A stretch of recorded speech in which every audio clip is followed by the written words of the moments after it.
Time to go live? Where'd the time go? All right.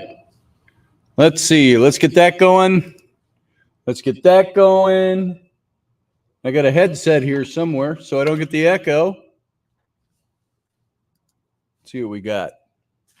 Shazam. How's everybody tonight? Welcome to the pre-show. This is as good as it gets. So,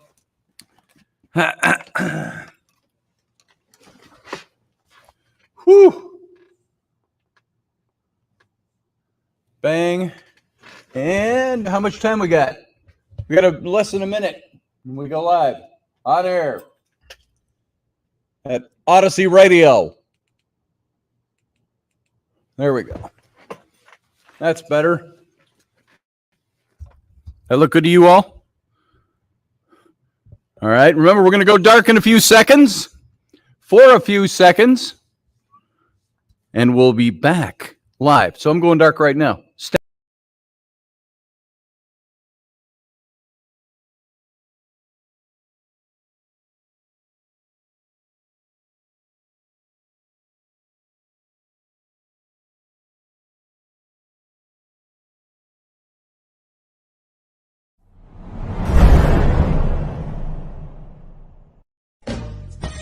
Are you looking for a really awesome and amazing graphic designer? How about an illustrator or a photographer? This is Rainey Roberts, and I wanted to tell you how you can get my designer, illustrator husband, Scotty Roberts, to work for you on your project. Do you have an awesome self-published book but no cover, or even worse, a cover that really sucks? Do you need a kick-ass logo for your company or some f***ing awesome graphic designs for your ads or website? Then get in touch with my husband for the best f***ing awesome kick-ass design and illustration. He knows his stuff, and he's been at this for more years than I've been alive. Go to ScottAllenRoberts.com. That's Scott with 2 T's, ALANROBERTS.com to take a look at his online portfolio of work, or call 651-468-8115. Now go out and kick some ass with some kick-ass graphic design. Hire my dad, so he can take me to Disneyland.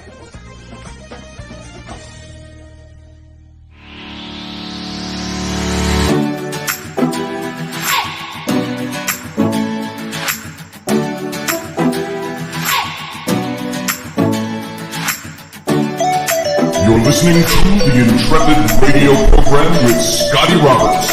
Intelligent Talk.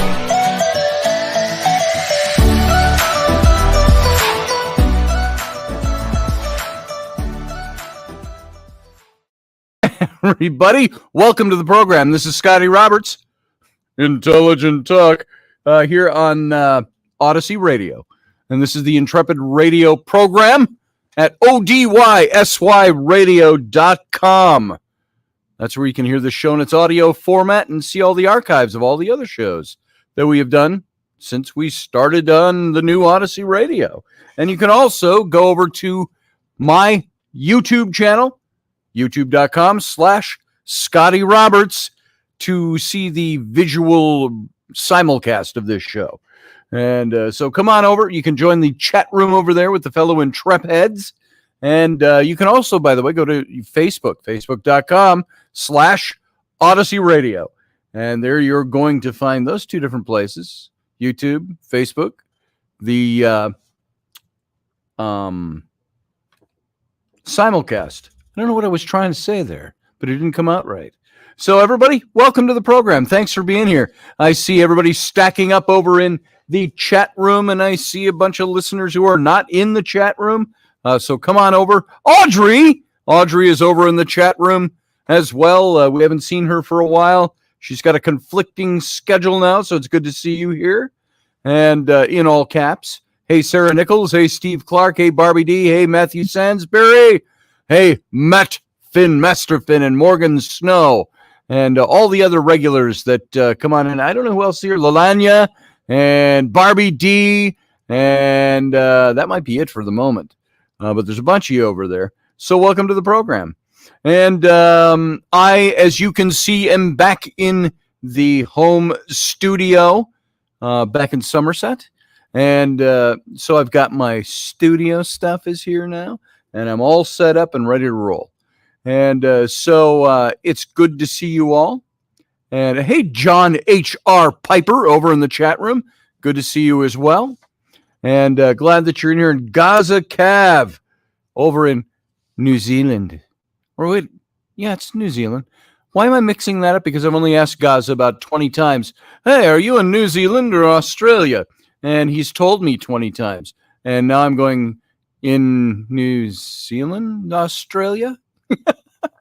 So anyway, I'm glad you're here over there. It's like 15 days from now in Australia. And what is it, about 10 in the morning over there or something like that? And tomorrow, across the Grand Meridian into tomorrow.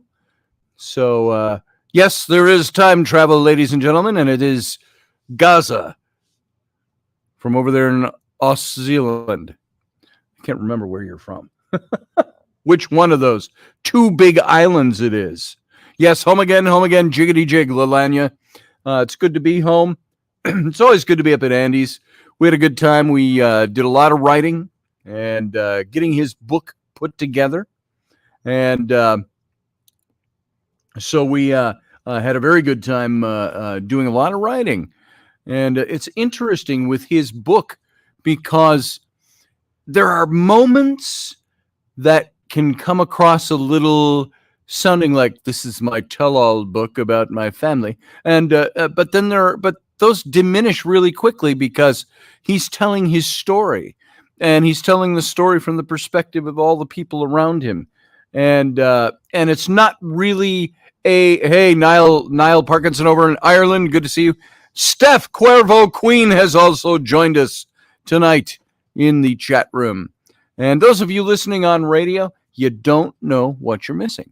If you want to come on over and see the chat room and join the fellow Intrepids in the chat room, come on over and do it. And by the way, those of you who are here in my YouTube channel, since we're talking about the YouTube channel, go and hit that subscribe button. If you're not subscribed, hit the thumbs up button if you'd like it. Don't hit the thumbs down button. That one doesn't count. A trapdoor will open underneath your chair and you'll be gone. You can also click on the little join button, and that join button gives you 3 ways to join this channel. And if you so choose. So that's what's going on over there. You're missing me having the flu, said Steph. Uh-oh. You had the flu, huh? Just the flu? Hey, Romeldian, good to see you over there as well. And so, anyway, whatever I was saying, Andy and I were working on his book. And it's an interesting book because I think I've gotten to know my friend of almost 20 years. I've gotten to know him so much better writing this book about him. And it's not a tell-all. It's not a rags to riches story. It's not a, hey, buy my business book for $29.95 and you too can become rich like I am. It's not that kind of book. There's a lot in this book where he had me interview a lot of his relatives and some of his friends. And it's a book where he's writing up some stuff for me. Then I take that and I rewrite what he's written. And I'm kind of his sidekick, not really ghost writer, but writing alongside him. Because like I have said about Andy, he writes a good story, but he doesn't write like a book. And so that's what I'm here to do. So it's been very interesting, a lot of fun. And we're probably about half to 2/3. That's what I was trying to say. Done with the book. So it's coming along really well. And I'm enjoying it. Steph was hanging out with Bigfoots again, says Lalanya. I missed something there. Yeah, you know what they say about big feet. Big footprints. So Steph was hanging out with Bigfoots, it says. The nativity story, says Matthew Sainsbury. Oh, I don't think that's Steph at all. All you guys in the chat room, Iowa X's now just popped in. My past life called, said there was a show. There it is. Oh, I'm glad they called. And so that's what I want to talk about that tonight, the past lives. And especially focusing on past lives of children. Now, we've heard all those almost creepy tales of, like 2 and 3-year-old little kids talking about, my plane's going down, my plane's going down. Oh, we crashed in the ocean. And my name is Captain, such and such and such and such of the such and such division of the blah, blah, blah. And the year is 1942. And so, we hear all these wild stories. And the first thing that always comes to my mind about those stories is I don't know if I buy the whole concept of past lives. I understand what it is. I understand how, on a spiritual level, that there are many spiritual practitioners beyond just your New Age stuff. Spiritual practitioners, think of Buddhist or Hindu or some of those religions, those Eastern religions, Taoist. Some of them, how they believe. And then, of course, your pagan religions here. You've got a lot of different religious practices that believe in reincarnation or that promote reincarnation. And the jury's out for me, probably partially because my background, which you all know so well, if you're a regular listener, my background was in Christian theology. And what do I always say? It's, fundamentalist Baptist conservative Christian. And there are no past lives, according to that. And so I've even studied where it says that Jesus himself talked about past lives. And I still have yet to find the clear-cut passages on that. So there's a lot of talk about it, but for me, there hasn't been a lot of evidence given until you start looking at some of these stories. Now, what are the explanations within Christianity, within fundamentalist Baptist Christianity especially, given for kids who come up? They don't deny that these kids are coming up with these stories, but what do they say about them? They say, well, it's obviously demonically influenced.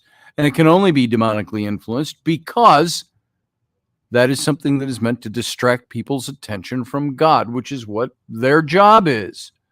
And so, hey, Grumpy Stack over in the chat room, good to have you here tonight. And so there is the big faith-based fly in the ointment. You either have faith in your spirituality that says, yeah, there are past lives. Yeah, we were souls in them. Yeah, we go to a heaven and then we decide what we're going to do in the next life and so on and so forth. That takes faith to believe that. There's also faith that says, it takes faith to believe that God is who he says he is in a biblical sense, and that reincarnation and reincarnated souls and anybody we seem to be able to connect with that is reincarnated, that says they are, is demonic. What do you think of that? Do you think that that is the answer to that question? I don't know. So the jury is out for me. So I wanted to look at this a little bit. And I think this book with Andy is a work of philosophy, says Niall Parkinson. In other words, a life unlived, a life unfulfilled, a life relearned. Maybe in elements of it. I think what I have found in writing that book for Andy, Niall, is that it's been a very good life, and he's recounting it, and he's going through the things that influenced him and brought him to the place where he is. Those moments of decision throughout his life, those defining moments throughout his life, and the people who were there for either the good or the bad that had influence on him. And so that made for a very good story. Hey, Michelle Cannon-Free, welcome to the chat room. Brianna Learman, welcome. Yes, I am home. WTF, you're home, she says. I am home. I got home just a few hours ago, and I pulled in, feeling very tired and a little drawn out and so on, and then driving 3.5 hours to get here. And I pulled in, and Rainey was working in the garage. And so the garage was pulled apart from stem to stern. And so I had to, if you hear all the giggling in the background and the talking, that's my small children who, they look at me being on the radio and know that I say, hey, when I'm on radio, be quiet, but they don't anyway.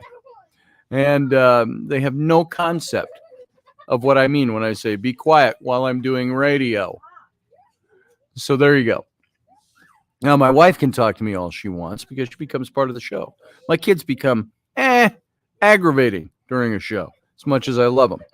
So John H. Piper says, H.R. Piper in the chat room says, St. Augustine wrote about the difference between reincarnation, reanimation, Lazarus, and resurrection. Oh, now that's interesting. I did not know that. That I am going to have to look into. So what I did here, oh, and hey, Steve Clark, it's good to see you too.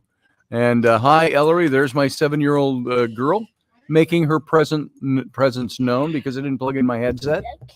And I am doing a live radio show that's broadcasting over a radio station. So I need you to go. Thank you very much. There you go, folks. And those of you not seeing it, that was my 7-year-old girl's little I don't care what you told me to do dance. So there it is. Greetings and favor you to Michelle Cannon-Free. Oh, that's from Gaza. And Brianna Learman said, I'll be back on. Have you bring the puppy outside? I'll be back on. Have you bring the puppy outside? Well, there you go. Oh, I have to. Got it. Boy, that's entertaining. Hi. Then my wife walks by without any pants on. And so, life is life. I've missed this for 4 days. So I've only been home for a couple of hours. And Rainey was working on the garage. And it was hot and starting to get a little humid. And so me being the wonderful, loving husband I am, exhausted. And I said, hey, you need help on the garage? And she goes, yeah, I do. And I'm like, oh, okay, I'm helping. And so I helped on the garage a little bit. She was just organizing our stuff in the garage. So I got to do that. And all of this led up to me prepping for tonight's show and getting some things in place here that I wanted to run by you. And maybe one of the first things I wanted to do was talk a little bit about this whole.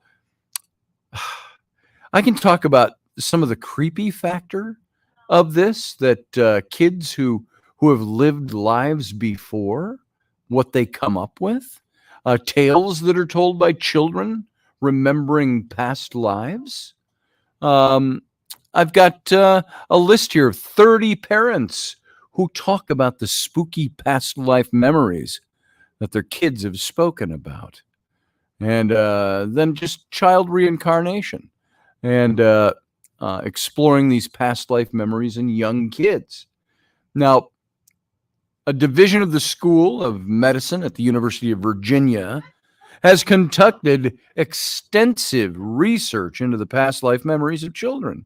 And these spontaneous child reincarnation stories have elements in common, like the violent death of a previous personality and intense emotions and things like that. And Rowan, if this makes you a little nervous over there, just listen to this.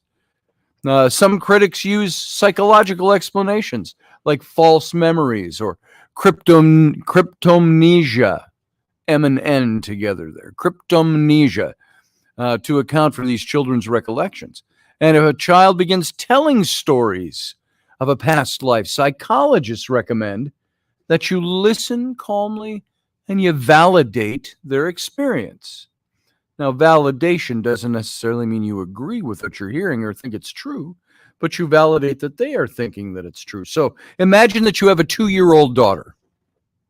She's happily playing with toy construction equipment in a sandbox. Then out of left field, she says, when I was a grown-up, I used to drive a forklift like this one, except mine was orange and had the number 5 on it.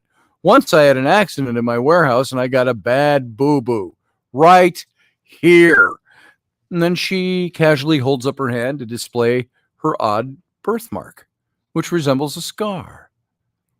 This person says, my wife Karen gave me medicine. Oh no, the child says, my wife Karen gave me medicine, but it was actually poison and I died. My wife was mean. That was a different kid. Then she goes on back to playing with her trucks. No, that was the same kid. My wife, Karen of all people, gave me medicine, but it was actually poison and I died. My wife was mean. And she goes back to playing with the trucks. How do you react to that if you hear that? Brianna, you're over there. You've got Haley, who's 2, or is she 3 now? We have Harley, as my daughter so eloquently corrected me on air, and sitting across the room, the 10-year-old. What do you do when you hear a child say stuff like that? This topic is very much on East versus West way of absorbing who we are, says Niall. Personally, I cannot stand the idea of being recycled eternally. I need the iconography of one life, suffering and determination. Yeah, that's a way to look at it. But here's the big question. You believe that's your preference. Does that make it so? The converse. Somebody believes there are past lives and they have to relive them. How do we know that's true and that's what we don't? All right. So there it is. So how do you react to this? Do you freak out? Do you ask your child all kinds of follow-up questions? Do you dismiss your daughter's statements as a product of her vivid imagination? Oh, listen to that kid make that story up on the fly. She's going to be a great screenwriter someday. Do you frantically research unsolved murders of forklift drivers? Or do you reach out to the Division of Perceptual Studies, the DOPS, at the University of Virginia, UVA, where children with reincarnation experiences are taken seriously? I think that was a little bump for their university's department. So for the sake of readability, she says, I'm not going to put reincarnation and related words in quotation marks throughout this piece. But please feel free to apply your own skepticism. Now, this is the article from this person from the University of Virginia. Now, she was looking into research into children's past life memories. Now, DOPS, D-O-P-S, has 1,200 of these sorts of pediatric reincarnation cases on their files, including one where a 4-year-old boy remembered his previous life as a Hollywood movie extra, and one where a 2-year-old boy suffered nightmares from the World War II era plane crash that had killed his previous incarnation, a real-life pilot named James Houston. Now, is that the one that we've heard about so many times? The little boy who remembers crashing in a World War II plane? Some of these children volunteered specific... Hey, guys, sorry, radio audience.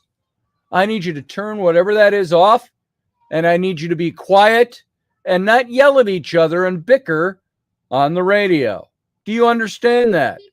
I have now put that out on the radio so everybody listening can hear me yelling at you because you don't ever do what you're asked to do when it comes to this. Be quiet. I didn't even ask you for a response. I didn't ask you to say anything. So here's what will be done. You'll be quiet or you leave the room. Hey, folks, I'm back. Pardon that little familial interlude. I hope you enjoyed that. That was for your benefit. Otherwise, I could have just hit mute on my mic. And so some of these children volunteered specific names and details related to their former adulthoods, which proved to match actual biographies. Other children had birthmarks that matched up with fatal wounds from their previous personalities. One child in India was born with stubs instead of fingers on his right hand. He described a machine accident that had severed his digits in a past life. Wow. That's pretty crazy, huh? And studies on reincarnation belonging to the field of parapsychology, which researchers paranormal claims about telepathy, near-death experiences, NDEs, and other psychic phenomena which might defy scientific reasoning. Psychiatrists and academics, like those at DOPS, try to rule out logical explanations for children's past life memories, while remaining wide open to the idea of, say, human consciousness surviving material reality. Now, these researchers might entertain the notion of PSI and the unknown factor implied in the sixth sense and telekinesis and moving objects with one's mind and all of that stuff. But they recognize that these kids are drawing this information from somewhere. And they want to try to study it and find out what's going on. Because when you get a kid, a 2-year-old that starts talking about dying in a plane in World War II, is that 2-year-old watching World War II movies and retaining that knowledge? Maybe. We don't know. So what's exactly is it that goes on at the University of Virginia when they're studying this stuff? It's got to be noted here that there's only a small portion of parents likely bring their children to mental health professionals when they begin recounting past lives.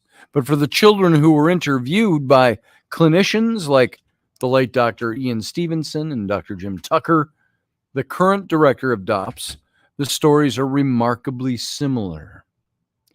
Kids, they say, usually remember their previous experiences when they're between the ages of 2 and 7. After that, memories begin to fade or the children lose interest. The kids seem to become less invested in past and more in the present. The second thing he says is that the vast majority of the reincarnation stories, around 70% of them, involve violent or unnatural deaths. Your 2 or 3-year-old going to know about that stuff? Depends on the kind of family they come from, I suppose, but they're going to know about it? Most of the previous lives were lived nearby, within about 300 miles, and had ended within a year or two of the child's birth. And the children who recount these past lives, they tend to have more advanced verbal skills at a much younger age than normal kids.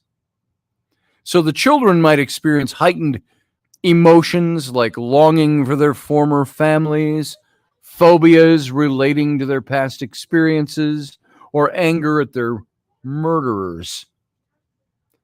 And the memories are spontaneous.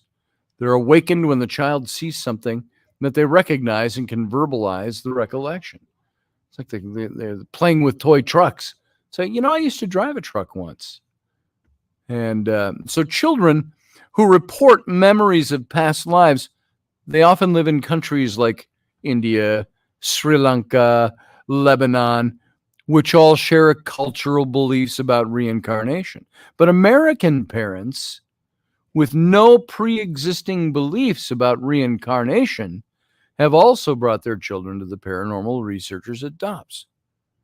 Now, there are, for this phenomena, kids at a very young age who recount past life experiences, or what can be explained away as that. There's possible psychological explanations for these. So critics of paranormal research and psi-dependent conclusions argue that human psychology is responsible for children's stories of past lives.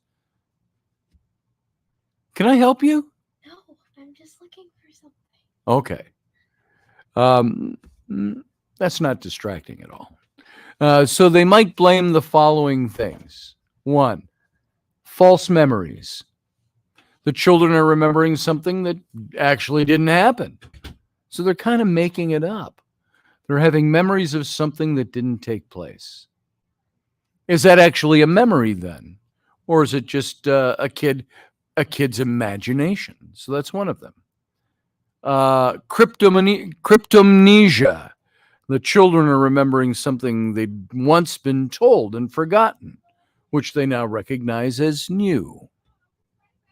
Then there's confabulation and fantasy. Kids are concluding honest lies, like about how they got their birthmark, etc. Then there's suggestibility. Younger children are more open to accepting false narratives, though perhaps no more so than adults are when misinformation relates to familiar subjects. Then there's disassociation or dissociation. It's not disassociation, it's dissociation. The kids might be mentally disconnecting from family reality. But multiple studies have shown no clinically relevant evidence of dissociation or psychopathology.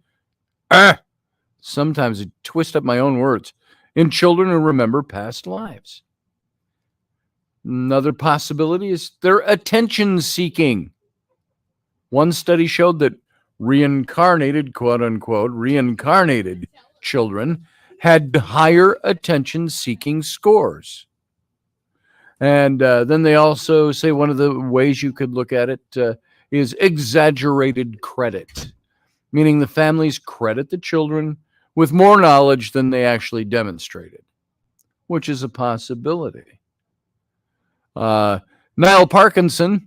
Niall, before I say this, love you, brother, appreciate your input, but you're just passing judgment on the whole Indian race culture. The Indians are deluded, he said.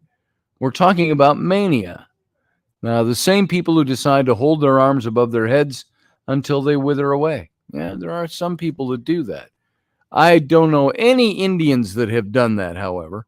By the way, Indians, we're talking Indian dot no feather. Indian friend told me that, so it's funny. Iowa X in the chat room says, I can now make up real good stories about every scar I have. John H.R. Piper says, overstimulus of the pineal gland? Maybe. Niall Parkinson says, this subject is completely based on overpopulation. They bathe in the waters that they drink whilst corpses float by. Well, it's an interesting theory. We should take that one to the test and find out if anything like that's been looked into. So, and it's like they were saying here that, you've got these Eastern cultures that engage in this, but what happens when you have the Western cultures that do it? I see Lalanya is regaling us with quite a story in a couple of different posts, it looks like. And I'm just picking it up where you said, Lalanya, over in the chat room, it sounded like a real language, not just babbling, but I have no idea what language. And she did the chanting again while my mother-in-law was over for a visit. Said she was practicing her magic. My ex-mother-in-law, very Catholic, about lost her mind. I'll bet. Huh. So that's interesting. It sounds like you got an interesting story going on over there. And so Steve Clark, welcome to the chat room again tonight. If you stick around for the captain's cabin after the live show ends, I'll take some calls then. The only problem is we can't record the calls can't be recorded into our archive. So I like to avoid doing those as much as possible during the live show. All right. So none of these psychological explanations really account for the children whose memories are recorded. Then after much concerted effort are shown to be based on real lives with abrupt endings. Meanwhile, researchers who study the paranormal might have psychological biases that influence their conclusions. For example, confirmation bias might lead someone to interpret evidence in a way that supports an existing theory. Defenders point out that many of the statements made by all these children are falsifiable. That is, they're able to be disproven. So this means that they're not typical pseudoscience. So what about parenting in past lives? I'm not going to pretend to know what's possible in this world. I can render opinions. I can't pass judgments because I just don't know. But as a paranormal agnostic and a religious agnostic, a paranormalist to a certain degree, a skeptic to a certain degree, a faith agnostic, these are all the things that I am. I can give you some advice. if a child tells you that they used to be someone else, parents, just go with it. Hey, oh, that's cute, Johnny. You used to be a fighter pilot. Nice. Now, don't get spooked when your kids come up with weird shit like that. Don't get excited and tell your kid that they're legit reincarnated. Son, you are reincarnated. Gadzooks.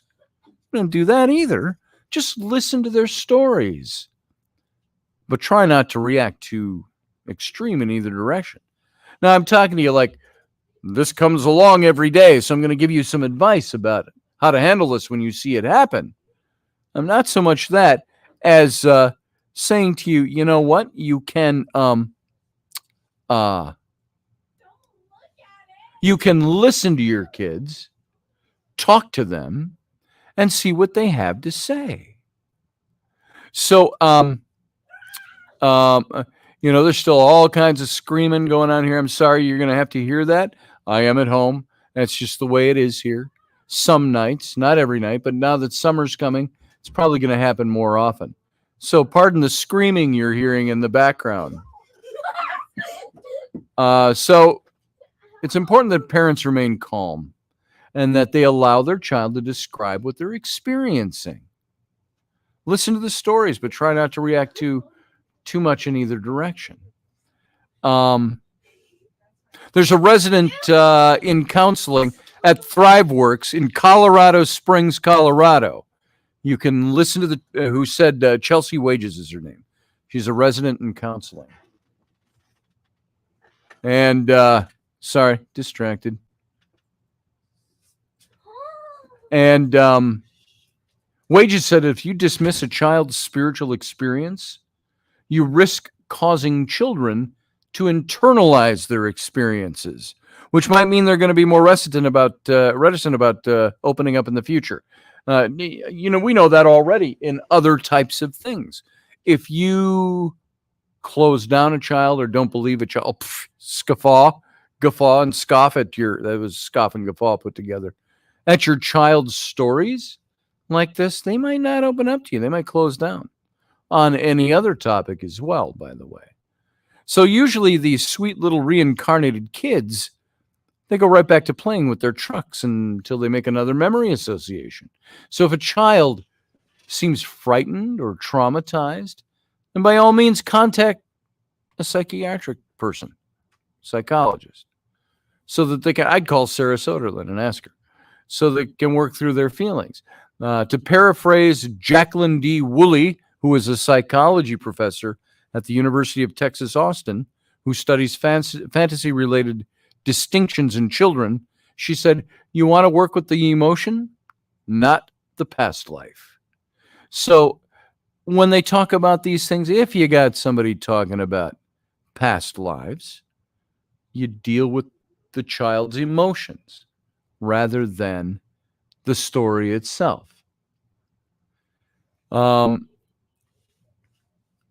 I got a couple of other things I want to run by you on this. Some very interesting stuff, by the way.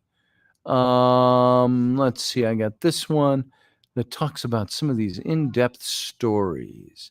This might be a good one because I wanted to relay some of these stories onto you. And these are 6 people who believe they've lived before, and this is their stories.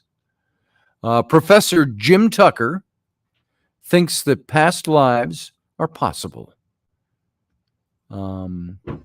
Here are startling accounts of children who may have been reincarnated. When I was your age, I changed your diaper, said the dark-haired boy to his father. Ron looked down at his smiling son, who had not yet turned 2. He thought it was a very strange thing to say, but he figured he had misheard him. But as baby Sam made similar remarks over the next few months, Ron and his wife, Kathy, gradually pieced together an odd story. Sam, their 2-year-old, believed that he was his deceased grandfather, Ron's late father, who had returned to his family. And more intrigued than alarmed, Ron and Kathy asked Sam, "How did you come back?" And the 2-year-old said, "I just went whoosh and came out the portal. Now, although Sam was a precocious child, they said, he'd been speaking in full sentences from the age of 18 months, and his parents were stunned to hear him use a word like portal, and they encouraged him to say more. They asked Sam if he had any siblings, and he replied that he'd had a sister who turned into a fish. Who turned into a fish? They asked him. Some bad guys. She died. So eerily enough, Sam's grandfather had a sister who had been murdered 60 years earlier. Her body was found floating in the San Francisco Bay. Ron and Kathy then gently asked Sam, "Do you know how you died?" And Sam jerked back and slapped the top of his head as if in pain. And 1 year before Sam was born, his grandfather had died of a cerebral hemorrhage. So you hear stories like that from kids, and you say, okay, is reincarnation real? 33% of Americans, including 29% of Christians, think it is. And some 10% of them report being able to recall their own past lives. You remember the Dr. Oz show, and Dr. Oz, who's now running for Congress. Dr. Oz shows was hosted Dr. Tucker, as well as Dr. Eben Alexander, another medical doctor who believes in reincarnation. And there are several reality TV series on the topic of reincarnation that have aired in recent years, including The Life and Death of Reincarnation. Life, Death, and Reincarnation. I read that wrong. Extraordinary Cases, studies of people who recollect past lives. The Ghost Inside My Child. Children with past life memories. And Who Was I? My Past Lives. Hypnotherapist guides people through life regressions that lead toward astonishing revelations.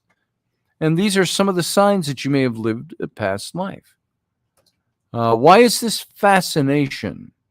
Why is there a fascination with it? I can answer that one really easily by just saying we're fascinated because it's the unknown. And it delves into the unknown, and it makes us think about the unknown. But part of the reincarnation appeal has to do with its hopeful underlying promise that we can do better in our next lives.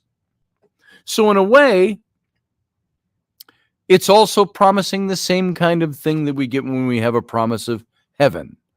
It's a better life, a better place to be, a better place where you go. And of course, in reincarnation, you have a chance of living a better life and choosing a better life. So these are the common elements that seem to pull people's belief systems together.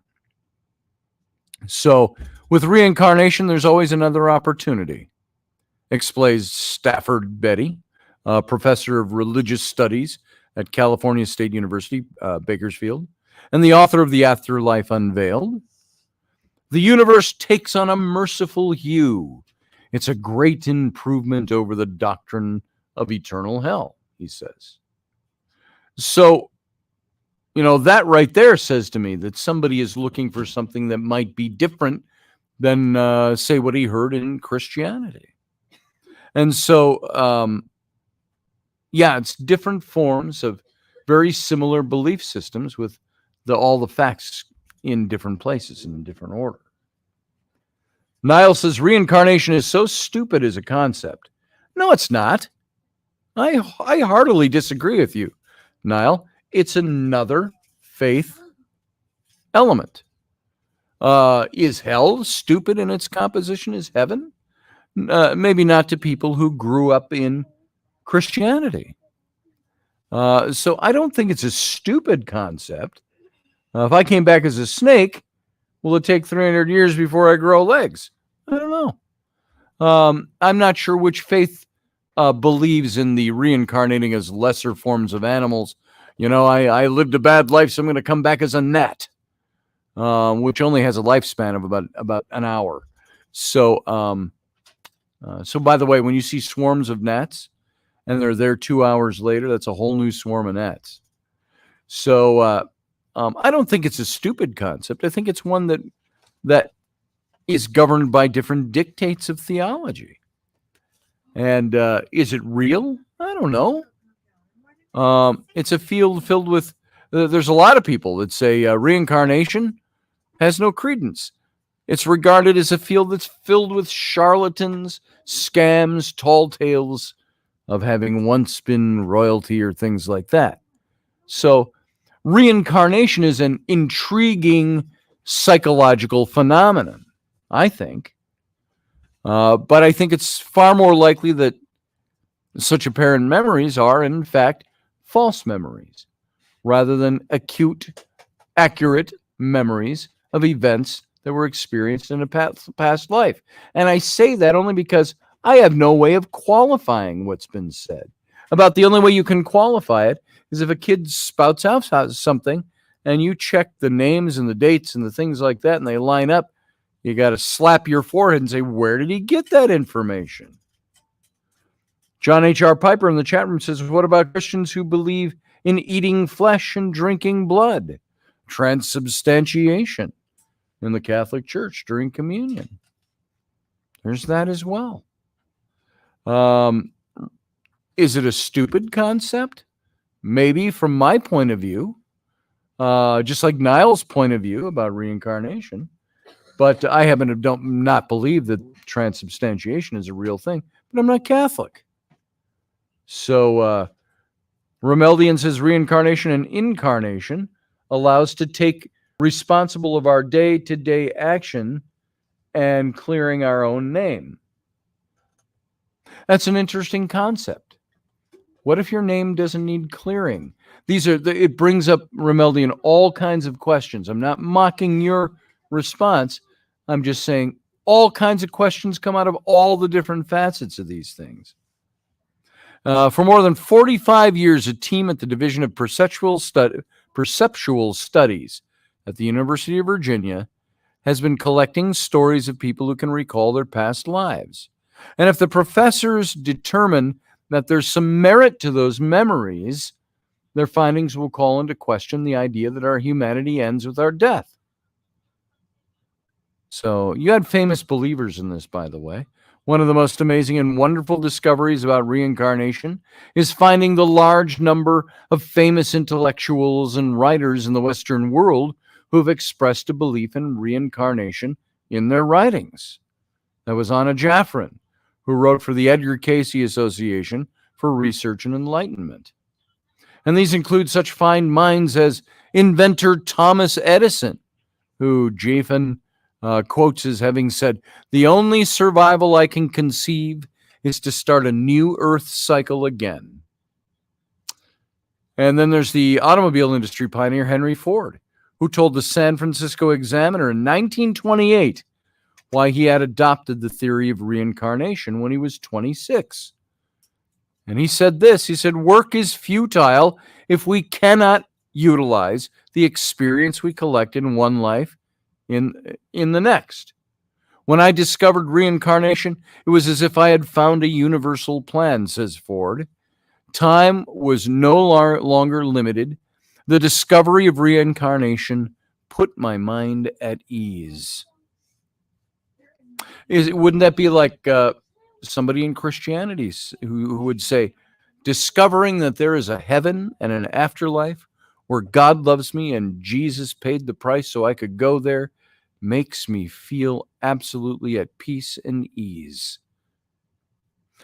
So this is where I say there are crossovers in the things, not the idea, not the individual belief system, but the underlying foundation that says we all have that need for something peaceful after death. We all have that need to grasp onto something or to hold something in faith. We all need to believe in something. John H.R. Piper says, Iowa X, eating brains brings a disease to those cannibals. Now, I missed something there. So, Ford to Musk, says Iowa X. Yeah, maybe Musk is a reincarnation of Ford. Who knows? Among the UVA case studies in the story is the story of an Oklahoma boy named Ryan. Not you, Ryan Gale. I saw that you stepped into the chat room. Patton believed in reincarnation. Yes, he did, Ryan. Patton believed, didn't he believe he was like, was it Agamemnon or somebody like that? He was a reincarnation of these great past classical warriors. Now, can he be a metaphoric reincarnation? Studied these characters so much and so often that he started taking on and believing that he was a part of who they were. It's interesting. So, this Oklahoma boy named Ryan, a few years ago, the 4-year-old woke up screaming at 2 a.m. Over the preceding months, he'd been pleading with his bewildered mother, Cindy, to take him to the house where he'd lived before. And in tears, he'd beg her to return him to his glittering life in Hollywood, complete with a big house, a pool, and fast cars. And that was so fabulous, he once said. I can't live in these conditions. My last home was so much better. And so when Cindy went into her son's room that night, Ryan kept repeating the same words, Mommy, I'm so homesick, as she tried to comfort him and rock him to sleep. He was like a little old man who couldn't remember all the details of his life. He was so frustrated, Cindy says. We got 2 minutes left of the show, by the way, guys, so we might have to end it with this story. The next morning, she went to the library, borrowed a pile of books about old Hollywood, and brought them home. With Ryan in her lap, Cindy went through the volumes, and she was hoping that the pictures might soothe him. Instead, he became more and more excited as they looked at one particular book when they came to a still of a scene from a 1932 movie, Night After Night. He stopped her. Mama, he shouted, and he pointed to one of the actors who wasn't identified.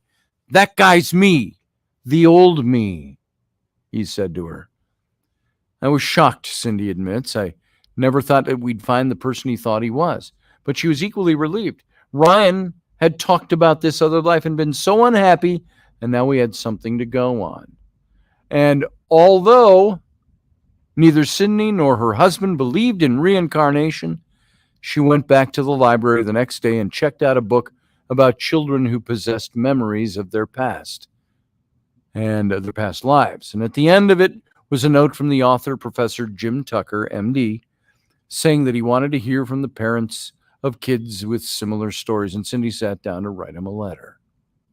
And you know what we're going to do? We got to stop because we're less than a minute away from the end of this program tonight. And we might pick this up tomorrow night because I got a lot of material on this stuff. And I think it's really interesting. So I want you all to come back tomorrow night.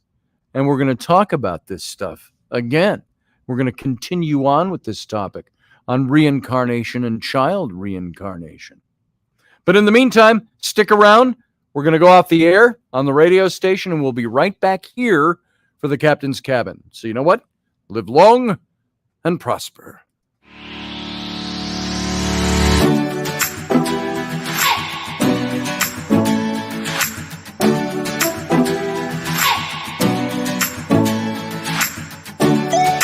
You're listening to the Intrepid radio program with Scotty Roberts. Intelligent Talk.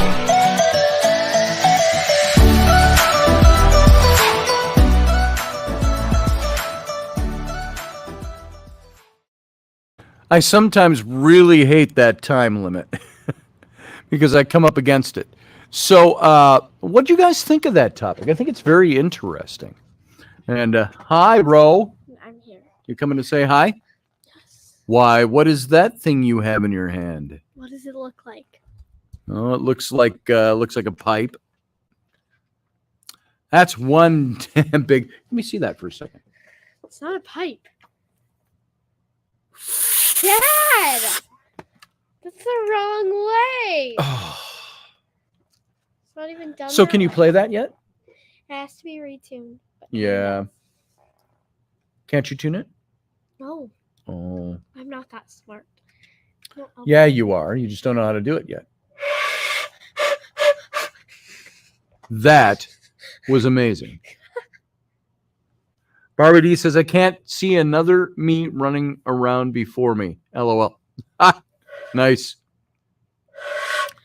Flute, can you show us how it works? She's trying, John. Okay. That's why she won't be playing flute. Yes, I will. I told her to take up guitar or violin. Something with strings. This is to annoy you, most of all. So welcome to the smoking party of the Lakota tribe. This is Matthew Sainsbury. So I hope you guys like that. I think it's interesting stuff. And I want to, again, I have so much material on my computer on this that I wanted to go through. And I knew we wouldn't get through it all tonight. So you okay back there? No. Oh, I see. So You have glitter all over your chin. Me and Mom were laughing in the bathroom like so much. I know. We all heard it. Because first of all, Mom got out of the shower and I was Like Ron Burgundy. I was taking my allergy pills, Yeah. and then Mom started laughing in my mouth with water, and I spit it all over the wall laughing because Mom peed on her towel. She peed on her towel from laughing? No, she just peed on her towel, and that's why we were laughing. Did you ask her if you could share that story? Oh, Because there's yes, no I did. context for us. Yes, I did. She also said she was going to powder her butt. Powder her butt. Okay, well, that's good. I like powdered butt. So, What? So hard. If you can say stuff like that, I can say whatever I want. I'll slap you so hard. This will be your last thing you do. Yes. Ow, Oh gosh, I'm sorry. Did you hurt yourself back there? That's enough. Now, that's enough. All right. All right. My wonderful child. This is my intro out. See ya. Go do that in the bedroom. All right. So, folks, my 10-year-old child. 10 and a half. So, sometimes they're cute and sweet. Sometimes they're annoying and obnoxious. You can figure out which one that is tonight for me. Anyway, you're in the captain's cabin. If you're new here tonight and you haven't been here before, this is what we do after the live show over on the radio. Oh, here, which, by the way, I got to cut off the stream. Boom. That's done. I also have to turn off the archive for the recording. That's done. So there we go. Now, Perkins says, I have no idea why I detest the idea of reincarnation. Perhaps because it seems like a cop-out, a reason not to face yourself. Maybe. Some people, Niall, would say that that's what we get in Christianity as well. We placate ourselves with not having to do anything to earn salvation because, as we taught in my theology, you don't have to earn salvation because there's nothing you can do to earn it. If you could earn your salvation, then Christ didn't have to come and die on the cross as the atonement for sins. If we could earn it ourselves, why did he have to die? What was the sacrifice for? So we can't earn it ourselves. It's a free gift. It's a gift of grace. And so we placate ourselves with those same ideas in Christianity. Now, I'm not saying Christianity isn't true. I'm just saying when you start comparing them. John H.R. Piper says, what happens to one when they are reincarnated as a twin? Well, that's weird. I don't know. I have no idea, but I'll look into that for tomorrow night and see if there's any answers out there. Iowa X says, the enemy is always us in every life. Possibly. Maybe. Here's the thing. Any of this stuff, anything Iowa says, John says, I say, Niles says, anybody else who pitches in on this, we just don't know, do we? We think we know. We can point to things we've experienced that give us the knowledge that we have. We can point to dreams or contacts or books we've read or researching or prayers I've said and answers to prayer that I believe I've gotten. Oh, we can point to all this host of different things that can be the basis for what we actually believe.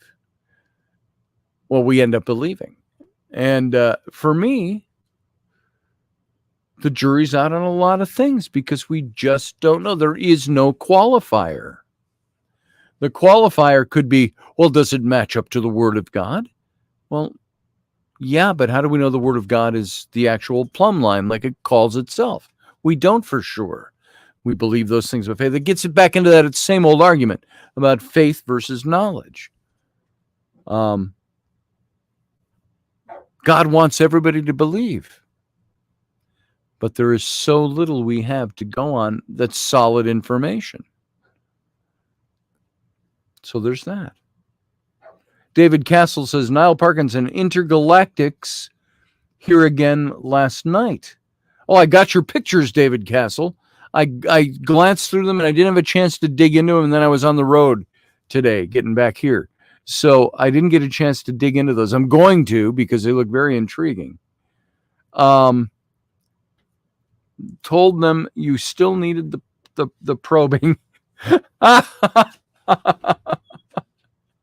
Nice. I hope you're joking with Niall that you two have talked about this and you're both laughing. Intergalactics here again last night. Told them you still needed the probing. They're going to fit you into their schedule. She did something. That's funny. Why? What'd she do? She's looking at me weird. No, she just came in through that. She was scratching at that door, I thought. So. How did she open the Well, door? Scotty, I had an unusual experience last week, says Matthew Sainsbury, that I don't believe was a dream. I may have had a short special visit. I'm not sure. But one thing I know, it wasn't a dream. Because you're cowie. Well, that's sometimes the way those things happen. We can't figure out if they're a dream or if it was an actual thing. I've had actual experiences that I don't doubt. But, there are times that go, well, that dream I had, was that dream a contact? Was that dream just a dream? Was it just my imagination? Just my subconscious talking to me?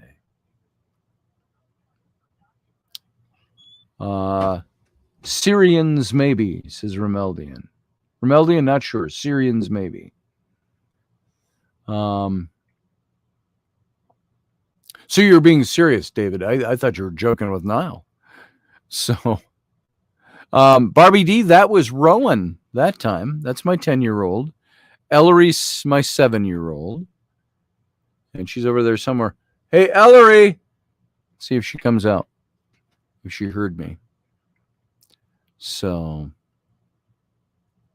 I think it was an experience, says Matthew. It may have been, Matthew. Only you're going to know for sure.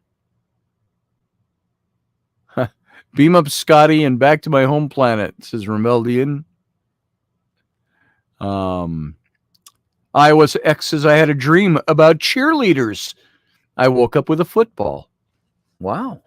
Was that a real thing or was it an experience? I mean, or a dream. It was a dream. Was it real or was it your imagination? Dad, try this. No.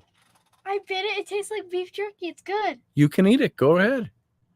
No, thank you. I've had dinner. That's the dog thing. Yes. So,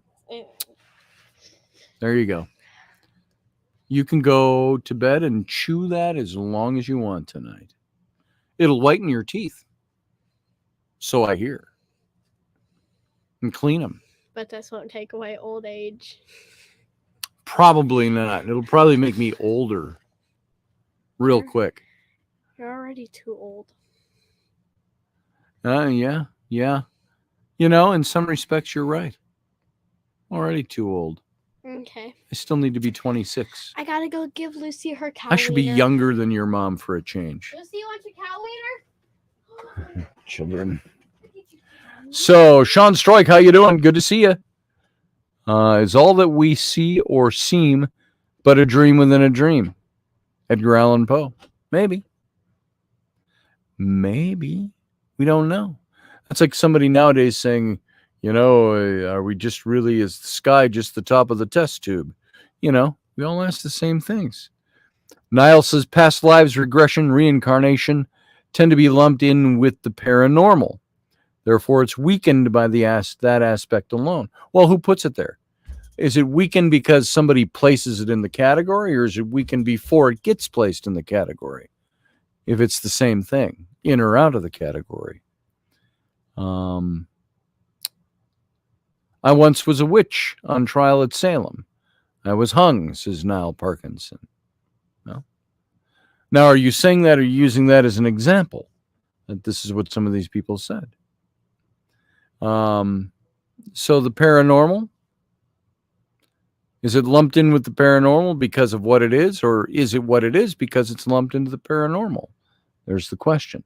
Lalanya says, I had an unusual experience last night. I woke up to 3 knocks on my window. Then a few moments later, 3 knocks on a window on the other side of the house. That set the dogs off barking. Anything else come of that?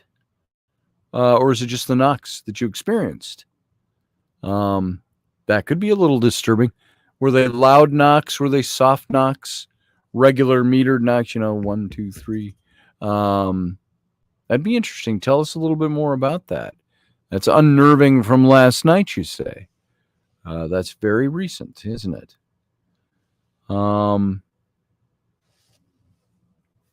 Let's see. David Castle, greetings and favor to you, Sean Stroik. And there you go. Lalanya, my bedroom window is over 10 feet off the ground behind a locked 8-foot privacy fence. Now, here's the question. When you heard the knockings, discernible as actual knockings, like a straightforward, or was it something you go, did you hear that? Was that an actual, did somebody knock? And then it was over there too. Tell us a little bit more about what you heard and what you experienced.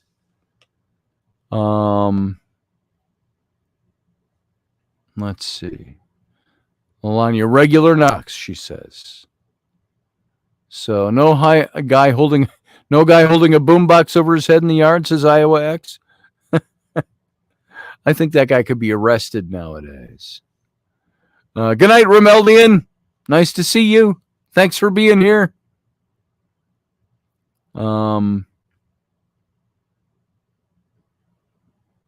It might be, Matthew, that what you experienced last week was in the supernatural. But I'm going to give you fair warning here, and I would say this to anybody. Don't make it fit into the paranormal by wishing it was so. Look at it for its own merits, what your experience was. Look at it, think about it, maybe ask people a couple of questions. And in the know, if you know some people over there in Barbados, and see what you think and see what you come up with. John H. Piper, last night could have been hail. Maybe so. Lalanya, are you in the Minneapolis-St. Paul area or in Minnesota? She says, yep, very much a knock. I refused to get up and check.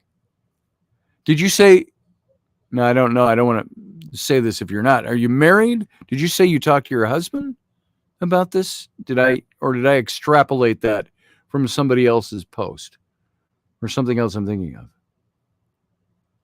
So, hey, Michelle Canham-Free. Good to see you. So, Lalanya, were you, in other words, I was asking, were you alone when you heard this stuff, or did somebody else hear it with you? Getting up to explore? Isn't that what we should do, though? If we think there's paranormal activity, run to it and say, hey, here I am. I have weird shit that happens around here all the time. And I've gotten to where when I experience weird shit, it could just be a coincidence, meaning, I don't know, something was sitting crooked on a shelf and the vibration of the train goes by outside every day, and eventually that thing tips over and falls. And it tips over and falls and nobody's there. And I look at it and I go, was that paranormal or did that happen on its own? Is that scientific? Was it geographical? Was it something else? And we don't know for sure because we don't know what caused it. But I've gotten into the habit when I see stuff like that or hear stuff or think I see something over there, I will just stop what I'm doing and I'll go, hey, just like this. Just the other day, my daughter was even here and she heard me do that. I heard something and thought I saw, it was Flynn's lightsaber came on. Not just popped on, it was turned on. It was cycled on. The switch was up, which I had turned it off when I put it up because he had left it leaning on the bookshelf over here. So I picked it up and I wanted to make sure he had the right blade on it. So I put the blade on, hit the button. It was working and it was the right color. So I turned it off and I set it right there. And then it popped itself back on a few minutes later. And I looked at it. I picked it up and the button was actually on. It had been pushed back on because you have to physically move the button. And I had turned it off in order to turn it off. Otherwise, it still would have been buzzing over there in the corner when I set it down. I had turned it off. And, my skeptic friends will go, oh, well, maybe you just didn't turn it off all the way. I'm like, yeah, that's because that's the way I do things. That's such a dumb. Well, we got to look for any reason we can to make sure it wasn't something that you saying it might be. I get so fucking tired of that. Pardon my French. You got to find a way to make sure it's nothing else. Well, what if it's the other thing? What if it's the supernatural thing? And you're trying to find every way to disprove it. Why? Just because it's supernatural? That milk, there's a glass of milk that I drank, but I don't remember drinking it. Let me go through all the possibilities of what that might. It's a lame example, but you get what I mean. So I've gotten to the point, Lalanya, and that's what my whole point was if I see something or hear something, if it unnerves me a bit, I want to face it. How do I get through being unnerved? I face the unnerving. And so I want to stand up. Now, I hate saying that too much because some spirit's going to come along and go to his buddy spirits and go, watch this. Watch what I can do to him. I don't want that. That's not what I'm after. But I'm just saying, I like to face it because I want to see if I can figure out what it is or if it'll do it again. Hey, I just heard 3 knocks. Can you do that again? I'm right here. If you're just trying to get my attention, you got it. But I don't know who you are. Can you talk to me? Can you do something? Can you show me something? That's the way I like to approach those things. So, auditory hallucinations seem to be the first thing that happen when I take mushrooms, says Iowa X. Well, that's what I've heard. Depends on what kind of mushrooms they are. I've had portobello mushrooms and didn't do a damn thing. Chewed those and grind them, sniff them, and you go, it's not so out there. It tastes good in spaghetti, though. But David Castle says, absolutely, take 2 deep breaths and just relax. Don't judge the energy. Sounds like my bourbon. Not milk with ex-girlfriend. Oh, Steve Clark, by the way. I saw you say something in there. Do you want to come on? Hey, thanks, John H.R. Piper. I appreciate that, brother. And so, Steve, do you want to come on? I can give you you said you had something going on here that the Bible says that the gates will open from supernatural powers. Which gates? Gates of heaven? I'm trying to get the invite here. Here, Steve, click on this link right here. Paste. Boom. There you go, Steve. If you call into that number or that link, paste that link in, you'll get into the into the studio here. Brianna Learman, I'm back. Sorry for just a little bit. Oh, that's okay. We'll take all of you we can get, Brianna. You keep giving, we'll keep taking. Hallucinogenics, says John H.R. Piper. So let's wait for Steve to come on over. He's going to come on over and regale us with a little story. So let's see what's going on with Steve. Barbie D, you're the best, says Michelle. Hey, David and Sean, says Brianna. So I think Dave Potter, Uncle Dave's out tonight. There's Steve. Let's pull him in. Hey, Steve, how you doing? Well, the wind finally died down from 40 miles an hour, but yeah, sitting here on my porch. Are you naked as usual? No, I got some wind Or is it just on. Just hot there? Every time I talk to you, you don't have any clothes on. Yeah, I live on 24 acres and a fifth of a mile from the road. There you go. I mean, who's going to mess with you?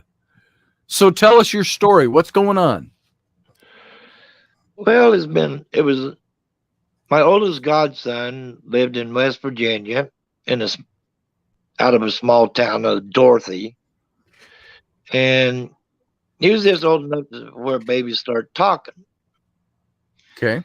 But he wasn't saying English words. We just thought he was just babbling.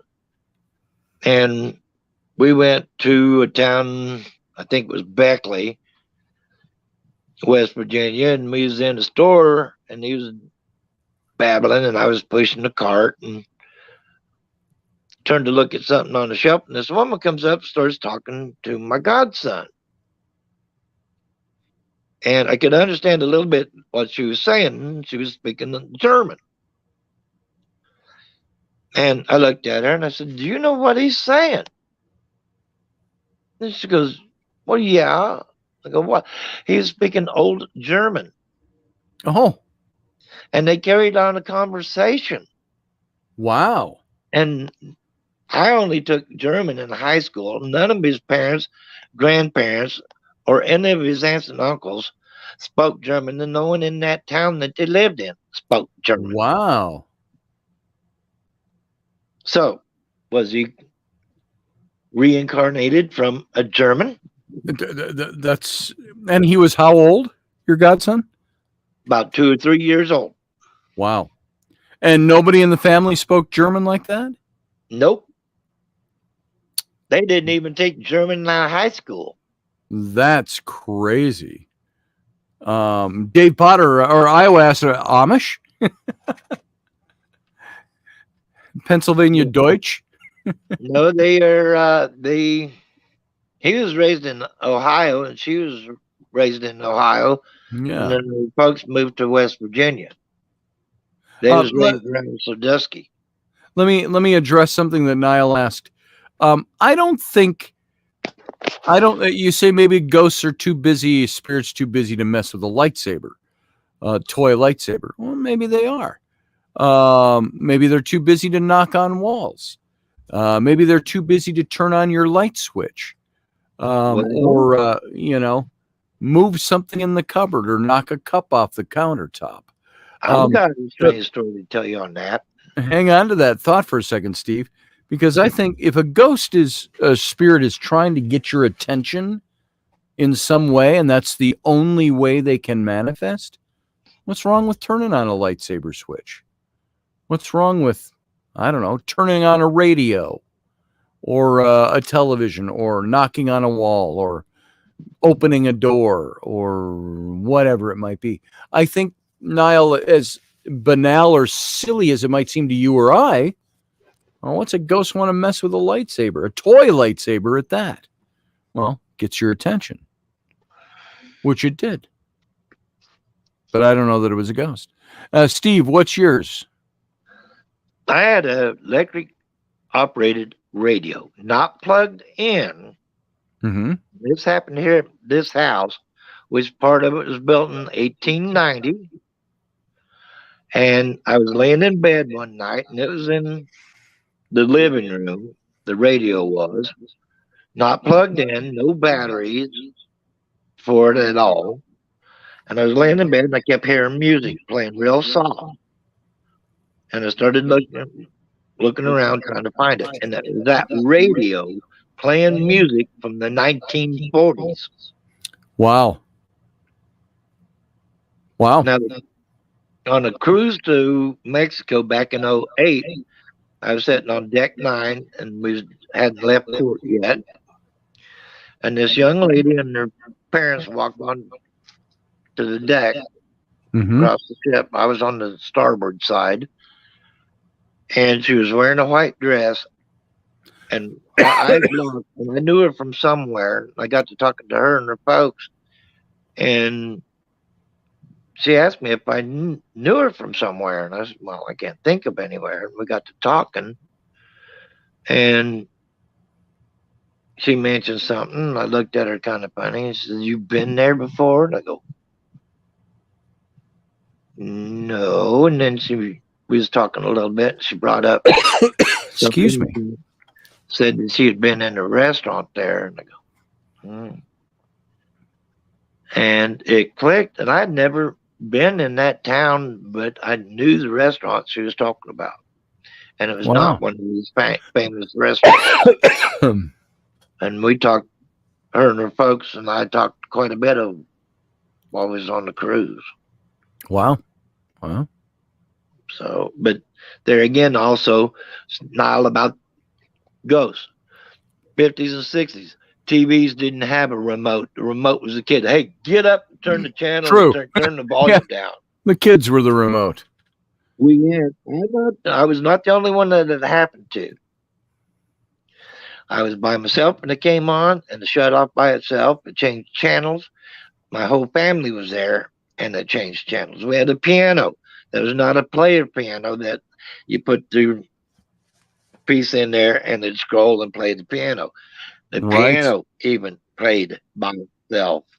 And that house was 80 years old when I was born. And that was my great grandfather's homestead, about 70 miles from where I'm living right now. Wow. And the place is known as Robinson Place where I live. My great grandmother's maiden name was Robinson. Okay. I haven't researched it to see if it was any of my ancestors. But so ghosts, to me, happens because we lived in a story and a half house on the old farm place, my great grandfather's homestead, and we could be downstairs and hear someone jumping on the beds upstairs, and all of us was downstairs. Nice. We had doors open and closed. Yeah. So, well, there's all that stuff. I've never had the past life. The closest I came, my brush with the whole reincarnation issue. Hey, we got Niall here. I'm going to bring him in too. The closest I ever came to the reincarnation issue was with Philip Coppens and that whole situation in Egypt, where I had some contact from, I believe he was involved in that all.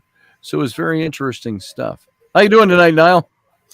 Great. I'm only on here for one reason. I'm not going to argue about reincarnation or any of those things. I just want to say hello to Steve. And all right. I said that Steve is live on the Scotty Roberts show, and we haven't spoken in. He's gone now, is he? I think he's dropped out, is he? He dropped out. Okay. Yeah, but that's a shame.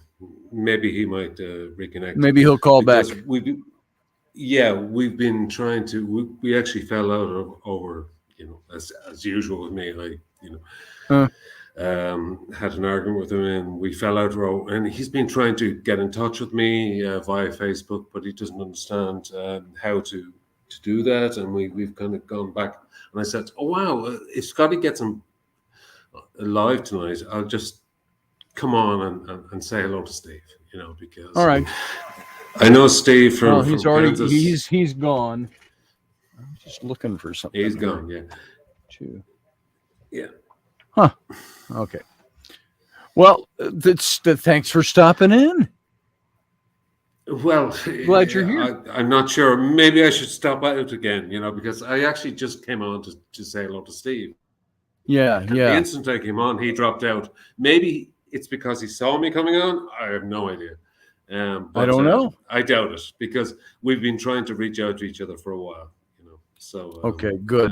Well, he knows it now anyway. So yeah. All right, brother.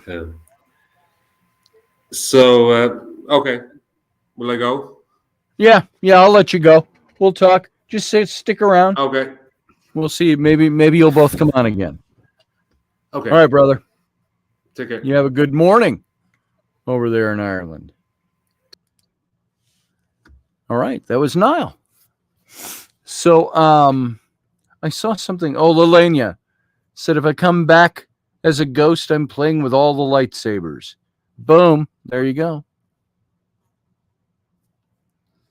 All right. So who all still in here? And what's up with y'all? I'm fairly brain dead, which happens to me about this time of night regularly anyway. Just from being out the last 4 days. And even though we broadcast, see, now you can see the difference in the microphone, right? Or hear the difference. So this is the mic that I like to have. And I just don't like to uproot the whole apparatus here when I go out on the road. So we just use the computer sound for that. What else we got? I thought I saw some new things pop in. Hey, Carl Mulak. Good to see you, brother. Did you just get here? Just saying hi, or you've been here for a long time and just saying hi? Because we're just about ready to wrap up. I'm getting tired in the head. My brain is fuzzy too, John Piper. It's been fuzzy half the day. So, and it's not like, over the road trucking or something. I was about 3.5 hours north of here. Minnesota. I was up in Pequot Lake and just arrived. Okay. Well, now I feel like we should do a couple more minutes show to make sure Carl gets something out of the show tonight. What kind of mic do I use? I don't even know. I've had this for years. This is it. That's what it looks like. That's not its plug. That's the plug for a secondary mic that just happens to be wrapped around this arm. It's a GAD, whatever that is. I can't tell you much more. I don't know much about it, to tell you the truth, even though I've had it for years. Yeah, I love it up there too. Oh, I thought you meant the mic. You meant Pequot Lake. Yeah, it was gorgeous up there. Absolutely gorgeous up there. And he's right on the lake, on a point out on the lake, surrounded by the tall pines. One of which fell down, a dead one fell down on top of his truck the other day. So, yeah, the lake is beautiful. And he has a westward kind of, if you were looking right out his front door, the west is kind of at about, well, what would that be? About 2:00 from the house. And so he gets beautiful sunsets up there over the lake. I've been up there a couple of times over the last couple of years. Well, many times over the last couple of years. And in the summer, he gets a nice sunset over the lake. So I put up a little video on my Facebook. So if you're on my Facebook, just go on over there, and a couple of days ago, and you can see it. Scroll back a few days and you'll see it. Melania, I want to get one of your books. Which one should I start with? Well, depends on what you want to read, Lalanya. I've got, by the way, for those of you who ordered, we do have these in now. This, of course, is the latest, which I'm sure you've seen. There's the Sword in the Clay, and we just got a shipment of these in, and these are going out to those who purchased them, and already they're pre-orders. And this is a good book, I think. I would say if you want something that's fun to read, Nephilim, The Rise and Fall of the Nephilim is a good book. I just, and I'm glad you asked. I just happen to have some right here. Yeah, they're all right here.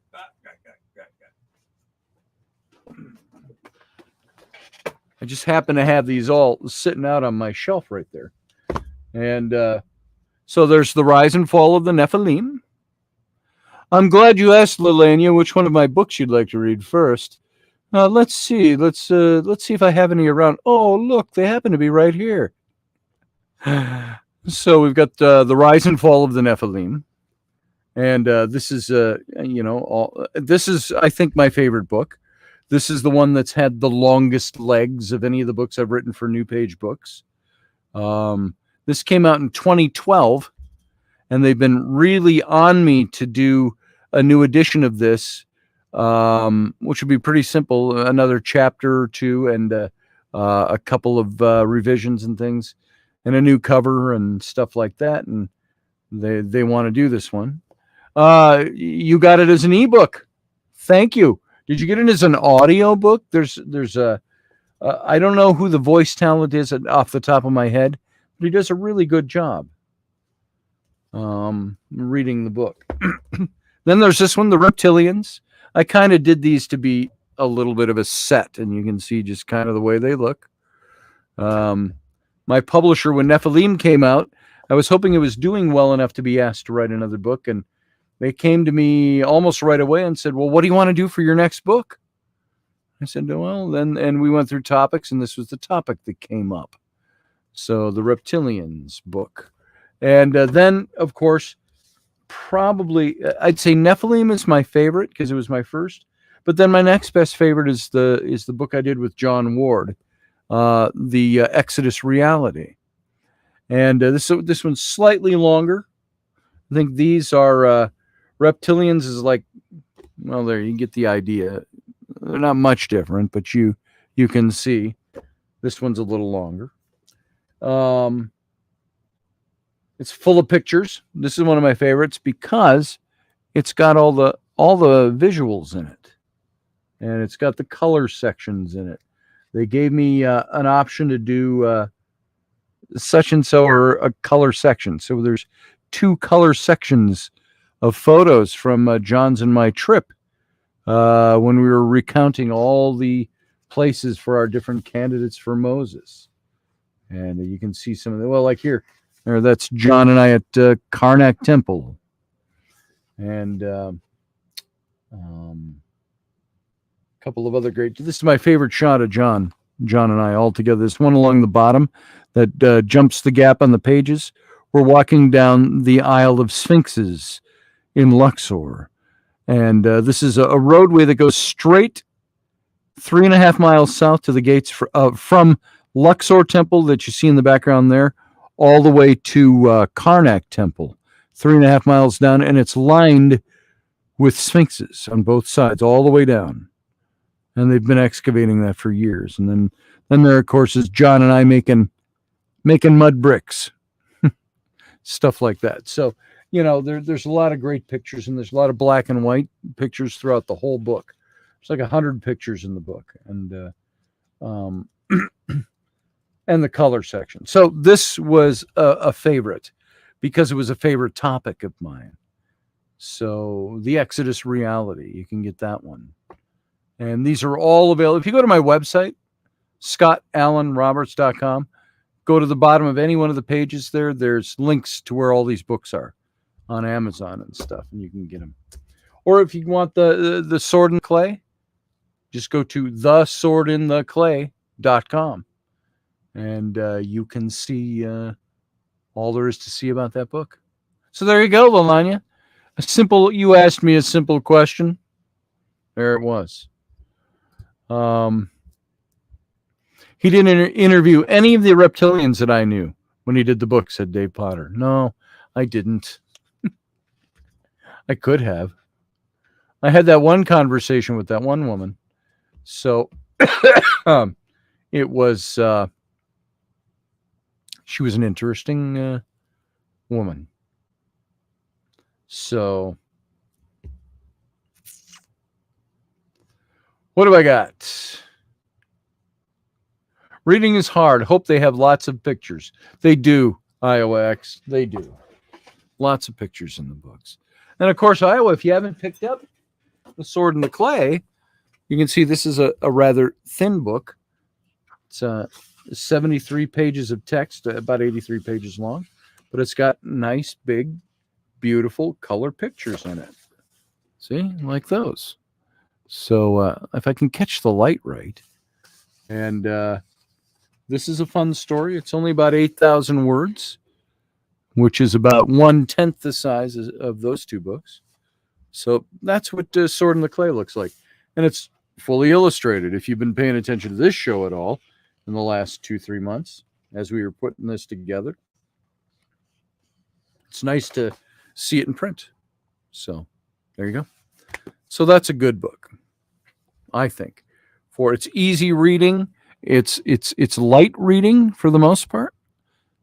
I'm trying to get it so you can actually see it, all the reflections and stuff. There you go. And so easy reading, a lot of fun. That book. Boom. All right. And now I'm working on a biography with a guy. So that'll be different. I'll promote that book too when it comes out, because I think it's a good book. He has a good story to tell.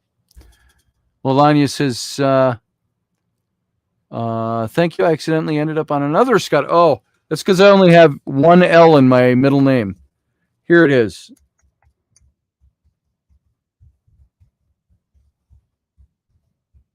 Boom. Oh, what did I do? I did something weird. Try that one more time.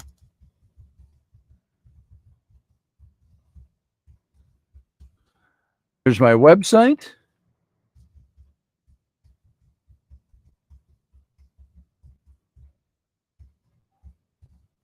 You could spell that right. There's the Sword and the Clay. What? Why does the computer do that kind of stuff? You look up and you go, oh, wait a minute. It didn't even get my whole thing. See, now I put www on that twice and it didn't show up. So it's theswordandtheclay.com. That's where you go. Then scottallenroberts.com. I don't know why that did that. That's weird. It's like it's cutting me off for some reason. www. I see it.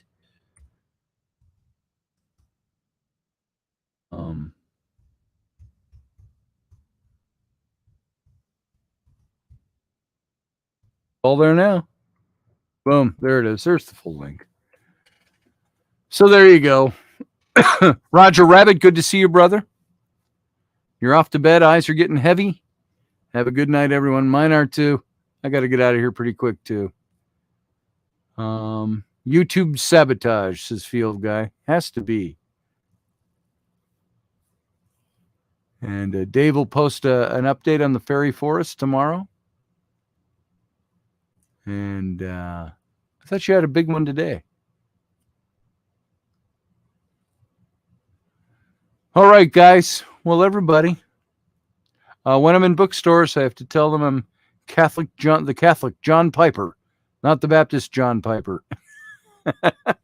Nice. Not the Baptist John Piper. I'm the Catholic John Piper. Is there a Baptist John Piper? So. All right, guys. There it is. We're done. We're done because my brain is fried. And so I got to be done with it. Otherwise, I will pass out and my face will swing headlong into the keyboard down below. And that would not be a good thing. So thank you all for being here. I appreciate it. Come on back tomorrow night. If I think Dave Potter is not going to be available tomorrow night. We've gotten into kind of the practice of Friday nights being Dave will come into the after show, into the captain's cabin, and we'll discuss all sorts of things. Lots more open calls on Friday night after the show is off air at 10 o'clock Central Time. And you can come on over. So be here tomorrow night. We're going to finish up talking about reincarnation. And, well, thank you, Michelle Canham-Free. I appreciate that. And just making sure I don't miss anything. Hey, Morgan, if I didn't say hello, and hello and goodbye to you if I didn't say hello earlier. See you, everyone. Thanks for being here. I appreciate it, and I will look forward to seeing you all again tomorrow night. So send you out with a treat. It's Sunday with Scotty and Rainey for our out tonight. So everybody live long and prosper.